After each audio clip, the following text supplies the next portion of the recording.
নমস্কার বন্ধুরা, আপনারা সবাই কেমন আছেন? আজকের আরেকটা নতুন ব্লগ নিয়ে চলে এসেছি। আজকের ব্লগটা হচ্ছে দোল পূর্ণিমা। আজ 24শে মার্চ 2024। আমি এখন যেখানে আছি সেটা হচ্ছে চাতরা দোলতলা। এখানে বহুদিনের দোলযাত্রা উৎসবটি পালন করা হয়। আজ যেহেতু 24শে মার্চ, আজ হচ্ছে যেটা চাঁচর যাকে বলে, মানে ন্যাড়া পোড়া। আজ আমাদের ন্যাড়া পোড়া, কাল আমাদের দোল, এটাই বরাবর আমরা শুনে এসেছি। আজ মন্দিরের ভেতর থেকে ঠাকুরকে বাইরে আনা হয়, তারপর পূজা পাঠ হয় এবং হোম হওয়ার পর ঠাকুরমশাই আগুন জ্বালিয়ে দেয় এবং শুরু হয়ে যায় আমাদের ন্যাড়া পোড়া। তোমরা দেখতেই পাচ্ছ কতটা ভিড় হয়, দূর দূরান্ত থেকে মানুষ আসে, প্রত্যেকেই আসে এই দোল উৎসবটি পালন করার জন্য।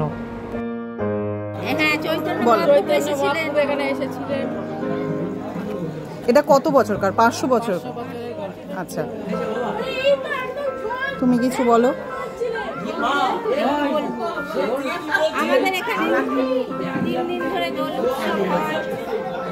আগে কি এত ভিড় হতো?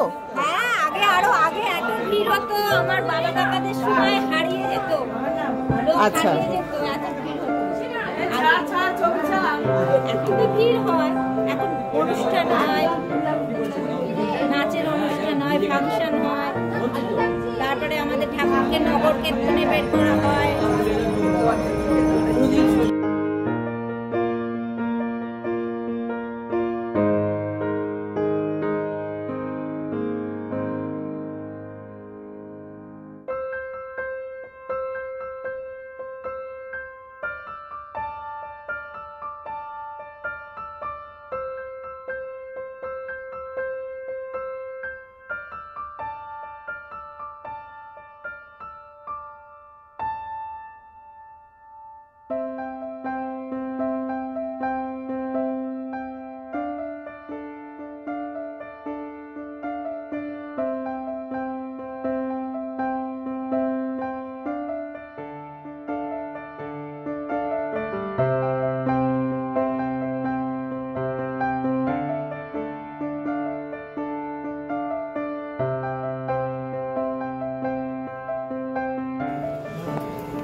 আমরা জন্ম থেকেই ছোট থেকেই এই মন্দির দেখে আসছি। এই মন্দিরে বিশাল বড় উৎসব হয়। দোলের দিন নাম করা এই মন্দির দোলতলা এই জন্যই হয়েছে। প্রচণ্ড আনন্দ হয়, মানুষজনের ভিড় ভাড়টা জমে। আজকে চাঁচর হলো, আজকে চাঁচর হলো, কালকে দোল হবে। প্রচুর ভিড় ভাড়টা, মানুষজন, ফাংশন, অনেক লোকজন আসবে, খুব আনন্দ। আবার দোলের পরের দিনও অনুষ্ঠান আছে, সেখানেও লোকজন আসবে, সবাই দেখবে, বসবে, নানা রকম খাবার দাবার বিক্রি হবে, খাবে। এটা কত বছরের পুজো? এটা 500 বছর আগেকার। তোমরা জন্মে থেকেই দেখে আসো? আমরা জন্ম থেকেই এই মন্দির দেখে আসি, এই মন্দির দোল সবই দেখে আসি। মাসি কিছু বলো।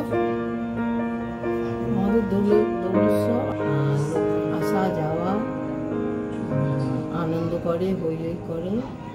তো দেখতেই পাচ্ছ তোমরা, ন্যাড়া পোড়া যেটা আমরা বলে থাকি সেটা হয়ে গেছে, আর সব মন্দিরে গেছে, এখানে পুরো ফাঁকা। আজকের ব্লগটা এখানেই শেষ করছি এবং তোমরা অবশ্যই জানাবে যে আজকের এই ব্লগটা কেমন লাগলো এবং চ্যানেলটি লাইক, শেয়ার, কমেন্ট করতে ভুলবে না এবং অবশ্যই চ্যানেলটি সাবস্ক্রাইব করতেও ভুলবে না। Thank you.